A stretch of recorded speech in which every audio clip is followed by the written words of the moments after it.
এই Yamaha MT-15 around 1 লক্ষ টাকার মডিফাই করা হয়েছে।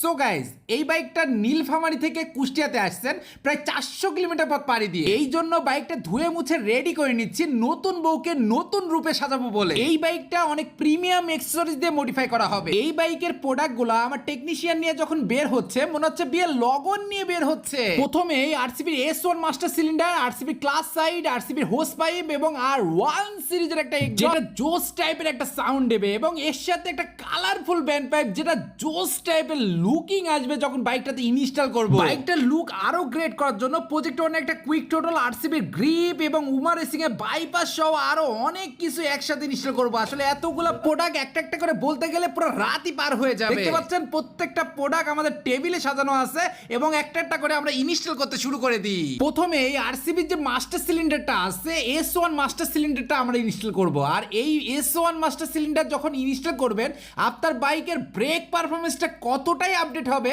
আপনি যখন ইনস্টল করবেন তখনই বুঝতে পারবেন। আর একটা কথা মনে রাখবেন, আরসিবির মাস্টার সিলিন্ডারের সাথে অবশ্যই আরসিবির হোস পাইপটা অবশ্যই ইনস্টল করবেন। এতে করে আপনার ব্রেকিং পারফরম্যান্সটা অনেক বেশি আপডেট হবে। দেখতে পাচ্ছেন রেড কালারের যে অয়েলটা আছে এটা আমরা অয়েল পরে ঢেলে দিচ্ছি। অয়েলটা ঢালার পরে আমাদের কিছু সময় পাঞ্চিং করতে হবে, তবে লং টাইম ধরে পাঞ্চিং করার পরেই কিন্তু এর প্রেসারটা কমপ্লিট হয়। এখন ব্রেক ধরলে জাগায় লক। এখন আমরা বাইকটা সাউন্ড আপডেট করার জন্য কালারফুল ব্যান্ড পাইপের সাথে একটা এক্সজস্ট ইনস্টল করব। দেখতে পাচ্ছেন কত সুন্দর কালারফুল একটা ব্যান্ড পাইপ আমরা ইনস্টল করে দিচ্ছি। এক্সজস্টার পারফরম্যান্স আরো বেশি ইনক্রিজ করার জন্য আমরা কিন্তু ফ্রি ফ্লো একটা এয়ার ফিল্টার ইউজ করতেছি। মানে স্টক যেটা আছে এটা ফেলে দিয়ে আমরা হারিকেনের একটা free flow air filter use করব। দেখতে পাচ্ছেন এটা কিন্তু রিওয়াশেবল, মানে আপনি লং টাইম কিন্তু এটা চালাতে পারবেন।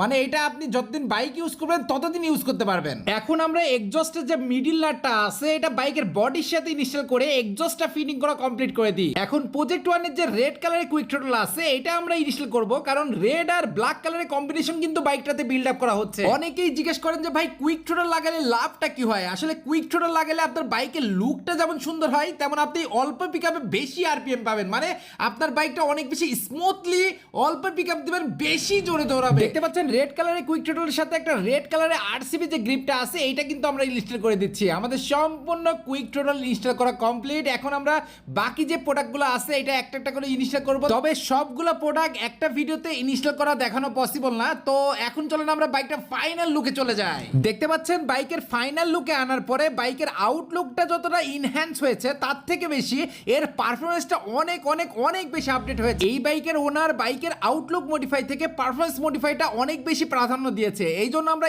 স্টিকার মডিফাই বাদে বাইকের যতটা পারফরম্যান্স মডিফাই করা যায় আমরা সম্পূর্ণ পারফরম্যান্স মডিফাই দিয়ে বাইকটা একটা বোম বাইক তৈরি করে দিয়েছি। তো আপনার বড় বাইক হোক কিংবা ছোট বাইক হোক আপনি বাইকটাতে পারফরম্যান্স কিংবা লুকিং দুইটাই কিন্তু মডিফাই করতে পারেন। তো আপনি যে কোনো দিন যে কোনো সময় আমাদের শোরুমে ভিজিট করতে পারেন। আর আপনার যদি কোনো প্রশ্ন থাকে বা যে কোনো ব্যাপার জানার দরকার হয় উপরে হোয়াটসঅ্যাপ নাম্বারে এখনই যোগাযোগ করুন। ধন্যবাদ সবাইকে।